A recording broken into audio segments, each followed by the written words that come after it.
শ্রীরামপুর লোকসভা কেন্দ্রে একেবারে পঞ্চম দফার নির্বাচন। আর শ্রীরামপুর লোকসভা কেন্দ্রেরই কিন্তু একজন ভোটার আমার পাশেই দাঁড়িয়ে রয়েছে, দেবাংশু ভট্টাচার্য। একেবারে নিজের এলাকায় নিজের পরিবারের সদস্যদের সঙ্গে নিয়েই কিন্তু ভোটের লাইনে এই মুহূর্তে দাঁড়িয়ে রয়েছে। আমি তার সঙ্গে কথা বলে নেব।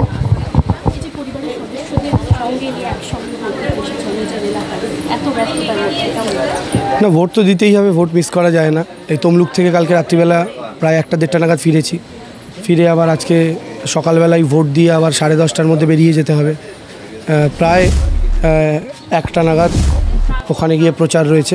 তো সেই জায়গা থেকে দাঁড়িয়ে ভোট তো দিতে আসতেই হবে এবং নিজের প্রচারে অংশগ্রহণ করতে হবে, কারণ এই দফা ভোটের পরই তো আমার দফা।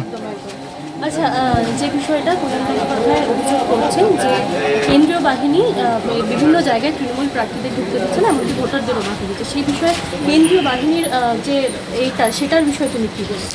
কেন্দ্রীয় বাহিনী তো একটা নির্দিষ্ট রাজনৈতিক দল যারা পরিচালিত আমরা খুব ভালো মতো জানি, এবং ইলেকশন কমিশন তার রোল প্লে করছে না সঠিকভাবে। ক্যান্ডিডেট এবং তার ইলেকশন এজেন্টরা অবাধে ঢুকতে পারে, তাদেরকে কেন বাধা দেওয়া হবে, তাদেরকে কেন আটকানো হবে, এটাই তো প্রশ্ন। 2021-এও তার এরকম কাণ্ড কারখানা করেছিলেন, তারপর মানুষের থেকে উত্তর পেয়েছেন, এবারও পেয়ে যাবেন। অন্যদিকে কবিশঙ্কর ঘোষ অভিযোগ করছেন যে রাজ্য পুলিশ বিভিন্ন সময় চারদিকে রোদে ঘুরে বেড়াচ্ছে, তারা কি কিছু করতে চাইছে, তিনি প্রশ্ন করছেন। না, বুথের মধ্যে ঘুরে বেরিয়ে কোথাও ভোটিং প্রসেসকে ডিস্টার্ব করেছেন, এটা একবার দেখিয়ে দিতে বলুন না, তাহলেই তো হয়ে যায়। অভিযোগ করলে হবে না, দেখাতে হবে। কল্যাণ বন্দ্যোপাধ্যায় তো দেখাচ্ছেন যে ঢুকতে দিচ্ছে না, ওরা কি দেখাতে পেরেছেন? দেখান। আচ্ছা, এরপরে 25 তারিখ তোমার যেখানে তুমি প্রার্থী সেখানে ভোট রয়েছে, এতদিন প্রচার চলছে, কীরকম ওখানকার মানুষের সাড়া পাচ্ছ? আমরা জিতছি 200%। সেখানে ঢোকার সময় দেখছিলাম খেলা হবে, পোস্টার তোমার পড়েছে, শ্রীরামপুরে কি খেলা হবে? হয়ে গেছে। ফলাফল কি বলবে সেই বিষয়ে? 2-3 নিয়ে আমি বলতে মানে 3 বছরের সাংসদ অন্যদিকে দীপশিতা অত্যন্ত প্রচার সাড়া ফেলেছে, সেই দিক থেকে আমি চাই দীপশিতা সেকেন্ড হোক।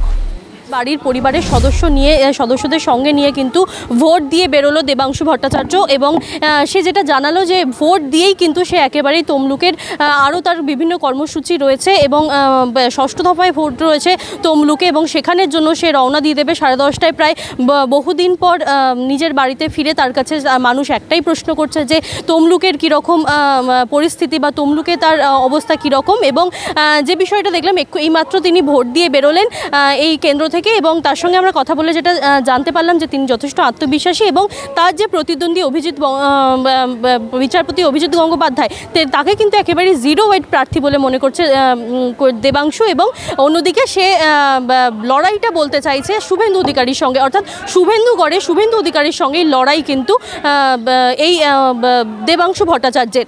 আপনারা এই বিষয়ে কি বলবেন জানান কমেন্টে, এবং নির্বাচনের আরও খবর জানতে নজর রাখুন ডিএনএন বাংলায়। ডিএনএন বাংলা, সবার মনে সবার ফোনে।